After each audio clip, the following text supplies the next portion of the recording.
Before we begin this story, tell us, where in the world are you watching from? Drop your city or country in the comments below. We love knowing where our Whispers of the Heart family is listening from. Grace had known Jack since the very first grade. Their small Montana town was a world unto itself, a place where summers truly smelled like lavender, a sweet, earthy perfume carried on the gentle breeze. Winters, by contrast, were for huddling beside crackling fireplaces, the air thick with the scent of pine and wood smoke. Jack was the boy everyone noticed. He had sky-blue eyes that seemed to hold all the vastness of the Montana sky, and a smile that could chase away any gloom. But to Grace, he was more than just the town's charming boy. He was the only boy she had ever truly loved, a quiet, profound truth that settled deep within her heart from a young age. She never told him. How could she?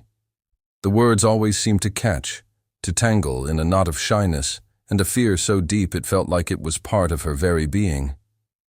Each shared laugh, each whispered secret during their childhood adventures by the creek or under the sprawling cottonwood trees only deepened her silent affection. She watched him grow, seeing the vibrant, ambitious man he was becoming, and her love for him grew just as steadily, as quietly as the seasons turned in their beloved valley. Then came the summer they turned 17, a season of bittersweet goodbyes. Jack, with his dreams that stretched far beyond the town's familiar borders, packed his bags and left for college out of state. Grace stayed behind. Her mother, frail and in need of constant care, relied on her, and so Grace found her quiet place among the hushed, comforting shelves of the town library. It was a refuge where she could lose herself in stories, many of which echoed her own unspoken longings. She watched from afar as Jack built a life for himself, a burgeoning career, a loving wife, a growing family. Each Christmas card that arrived, each snippet of news that drifted back to their small community, brought a quiet ache to Grace's chest. Still, she always smiled when she thought of him, always remained silent about her feelings. And every single time he visited their hometown, however briefly, her heart would quietly, secretly, light up as if he carried a piece of the Montana sun with him. Decades later, a chilly November wind swept through the town, carrying the crisp scent of fallen leaves and the promise of winter. It was then that he returned, alone. His wife, after a long illness, had passed a year earlier, leaving a profound silence in his life, a quiet emptiness that resonated with the hushed calm of the Montana landscape. He had come back to sort through his parents' old home, a place brimming with decades of memories. The town, remarkably, hadn't changed much. Neither, it seemed, had Grace. Time had etched lines of wisdom and experience on her face, but her eyes still held the same gentle warmth, her movements the same quiet grace. They met by chance, as if guided by an unseen hand, in the familiar quiet of the town library. Grace was reaching, almost instinctively, for a worn copy of a classic novel, her fingers tracing the faded title, when a soft voice, like a distant echo from their youth, reached her. "Grace?" She turned slowly, as if emerging from a deep reverie. Her gaze met his, and for a fleeting moment, the decades melted away. "Jack." The single word was a whisper, a breath held for a lifetime finally released. From that serendipitous moment, their paths intertwined once more. Days unfolded into weeks, filled with shared moments that felt both new and profoundly familiar. They took long walks along the winding river, the air crisp and invigorating, their footsteps crunching softly on fallen leaves, sharing the simple beauty of their shared landscape. They lingered over warm cups of coffee at the local diner, the comforting steam rising between them like shared secrets. And they talked. Oh, how they talked. Quiet talks that spanned decades, reminiscing about their childhood escapades, laughing at the awkwardness of their teenage years, and slowly, gently, sharing the burdens and joys of their present lives. In each other's company, they found a solace, a quiet healing that neither had known they needed. Yet despite their renewed closeness, Jack still saw her as a cherished friend, a beloved relic from a simpler time. And Grace still couldn't bring herself to speak the truth that resided so deeply within her. The words still caught, still tangled, still held hostage by the fear and ingrained habit of silence that had been her constant companion for so long. One particularly cold evening, as the first snowflakes began their gentle dance outside her window, Grace found herself sorting through an old, forgotten drawer. Beneath stacks of yellowed photographs and dried flowers, her fingers brushed against something delicate. A folded piece of paper, brittle with age. It was a letter. A letter she had written decades earlier, on the very day Jack had married another woman. In those hurried, tear-stained lines, she had poured out everything, her desperate, aching love, her whispered dreams of a life they could have shared, the sharp, exquisite pain of her heartbreak. It was a raw, unvarnished confession, a testament to a love that had bloomed unseen for so long. But she had never sent it. She had told herself it was too late then, that the moment had passed. Now, looking at the faded ink, she wondered. Maybe it still was too late. She slipped the letter into a simple envelope and tucked it deep inside her purse. She carried it with her every day, its presence a constant weight, a silent promise. But she didn't give it to him. But she had never sent it. She had told herself it was too late then, that the moment had passed.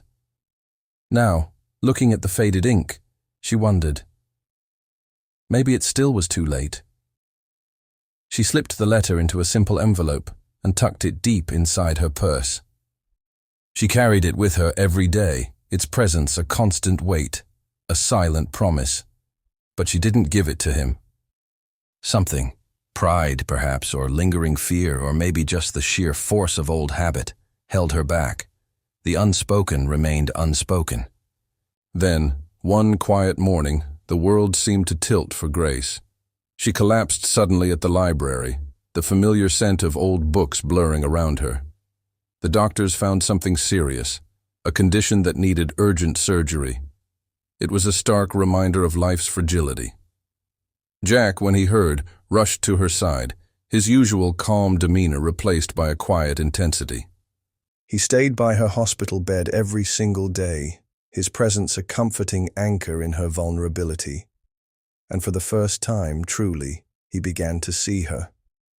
Not just as an old friend, a piece of his past, but as the woman who had always been there, quietly, steadfastly, through every chapter of his life.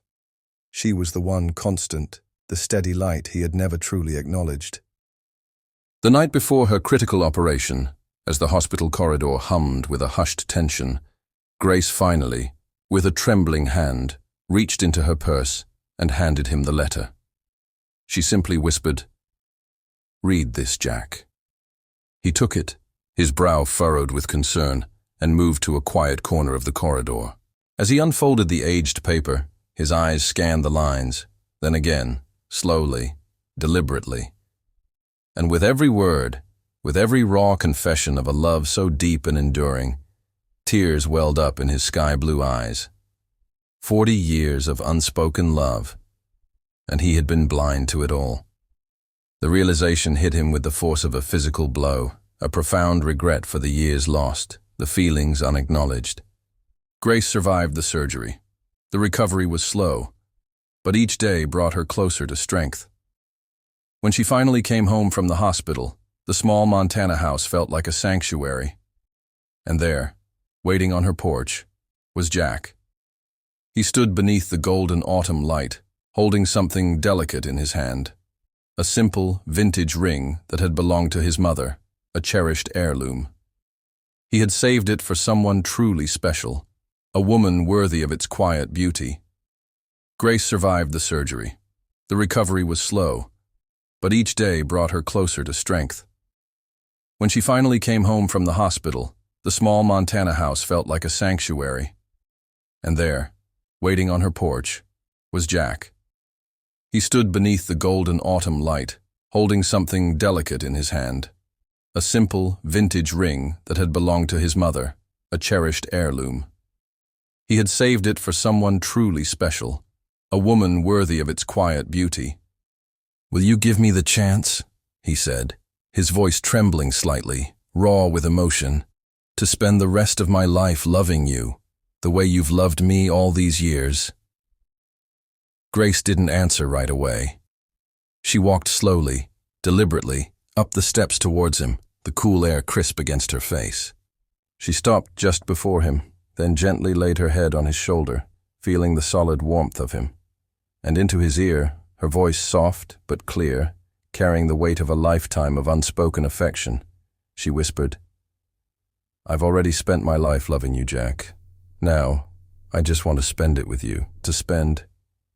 And in that quiet Montana evening, under a sky that had witnessed their lives unfold, two hearts, long separated by time and fear, finally found their way home to each other.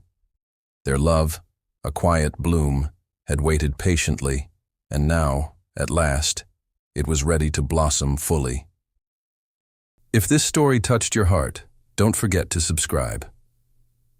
Here at Whispers of the Heart, we share true love, second chances, and unforgettable moments, one story at a time.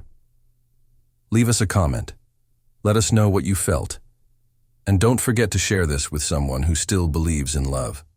Because, sometimes, a simple story is all it takes to remind us that the heart still whispers, no matter our age.